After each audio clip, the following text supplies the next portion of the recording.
The other is we have been having complaints from some non-Ugandans who were born in Uganda, to especially to the father is a non-Uganda and the mothers are also non-Ugandans. So many of them, they are born here.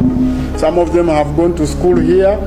They have done literally everything in the country, but have never registered as citizens. We want to inform those category of people that they are not Ugandans. It is not automatic for you to become a Ugandan by virtue of your being born here in the country. You do not become a Ugandan automatically unless you are born to either both of your parents being Ugandans or grandparents, or one of those parents being a Ugandan. If both your parents are non-Ugandan, you do not automatically become a Ugandan, however fluent you are in the local dialect or in the local languages in Uganda.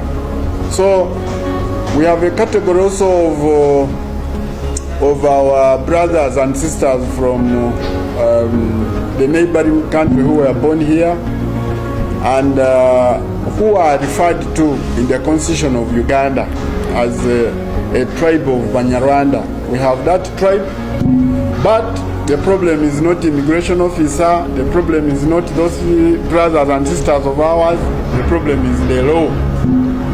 So we want to call upon those groups of people to, I think, keep lobbying the Parliament of the Republic of Uganda to amend the law to the effect that if you are born in Uganda, you automatically become a Ugandan, irrespective of whether your parent is a Ugandan or not, like it is in some countries of the West, like US, like Canada, and those other countries.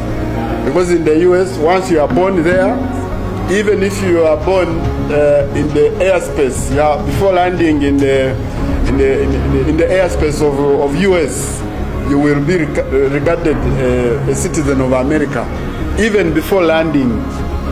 Once the records indicate that you were born in the airspace of the United States of America, their law categorically puts it that such a person is a citizen of America. The same is not true with Uganda. With Uganda, ours is not automatic.